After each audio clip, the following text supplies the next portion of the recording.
नेपाल में त्रासदी हुई है उसका क्या? और साथ ही साथ जहां हम लोग खुशियां मना रहे हैं आज, वहीं हमारा मित्र देश, पड़ोसी देश, एक बहुत बड़ी घटना घटी है।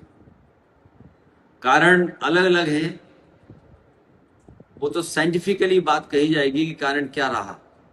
क्या अर्थक्वेक की वजह से, या किसी बर्फ के बड़े हिस्से को जो नदी में आ गया था उसकी वजह से रुकावट टेम्परेरी हुई और फिर अचानक बर्फ पिघल गई और पानी तेजी से आया। क्योंकि वो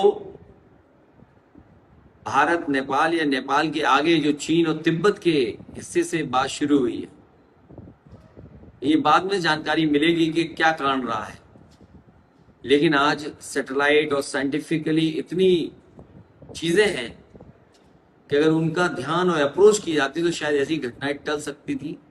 ऐसी घटनाएं में जिन जान गई है उनको सुरक्षित जगह पहुंचाया जा सकता था। सुनने में आ रहा है कि अगर पीछे से जानकारी मिल जाती तो कम से कम 1 घंटा समय था जिसमें लोगों की जान बच जाती, लेकिन किसी को जानकारी नहीं मिली। और जब तक जानकारी आई और सामने जानकारी हुई, तब तक इतना बड़ा हादसा हो गया। इस तरह के हादसों के लिए सरकारों को तैयार हमेशा रहना पड़ेगा। अगर ऐसी घटना होती है तो अपने लोगों का जीवन कैसे बचे, लोगों का जीवन बचे, साथ ही साथ जानवर बड़ी पैमाने पे जिनकी जान गई होगी, और जो कारोबार, दुकान या और कारोबार करते थे उनका कितना बड़ा नुकसान हुआ। सुनने में आया कि अभी भी टूरिस्ट फंसे हुए हैं और संपर्क नहीं हो पा रहा है उनका। तो ये बड़ी घटना घटी है, हमें दुख है इस बात का।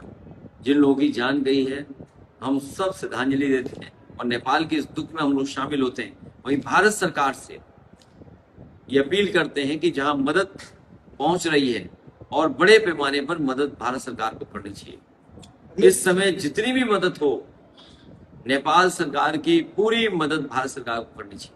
अगले जी चीनी